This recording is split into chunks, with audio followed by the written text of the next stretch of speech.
దుబాయ్లోని Sharjah expo center Telugu cinema వైభవానికి వేదికైంది. Vaibhav jewellers మరియు కిన్ప్రా ప్రాపర్టీస్ సమర్పణలో అంగరంగ వైభవంగా జరిగిన 5వ గల్ఫ్ అకాడమీ మూవీ అవార్డ్స్ వేడుకలు టాలీవుడ్ ప్రముఖులు సందడితో మెరిసిపోయాయి.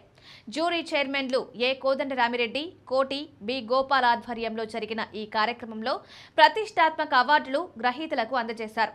ఈ వేడుకలో పలువురు ప్రముఖులకు ప్రత్యేక అవార్డులు లభించాయి. లైఫ్ టైమ్ అచీవ్మెంట్ అవార్డును ప్రముఖ నిర్మాత అశ్విని దత్ అందుకోగా, గ్లోబల్ కమెడియన్ గా బ్రహ్మానందం ప్రత్యేక పురస్కారాన్ని స్వీకరించారు. కల్కి చిత్రానికి ఉత్తమ నిర్మాతలుగా అశ్విని దత్, ప్రియాంక దత్, స్వప్న దత్లు అవార్డులు అందుకున్నారు. గామా అవార్డ్స్ లో సీఈఓ సౌరభ్ మాట్లాడుతూ, వేలాది మంది అభిమానుల మధ్య ఈ వేడుక నిర్వహించడం ఎంతో ఆనందంగా ఉందన్నారు.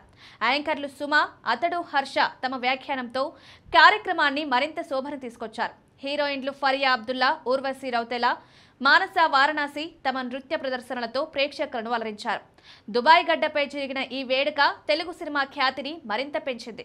బెస్ట్ యాక్టర్ గా Allu Arjun, best heroine Meenakshi Chaudhary, best movie Pushpa 2, best director Sukumar, best producer Ashwini Dutt, Priyanka Dutt, Swapna Dutt, best music director Devi Sri Prasad, best choreography Bhanu master, best cinematography Rathnavelu, best editor Naveen Nooli, best lyricist Ramajogayya Sastry, best playback singer Mangli, global comedian special award Brahmanandam, life time achievement award Ashwini Dutt, fans favourite star Urvashi Rautela.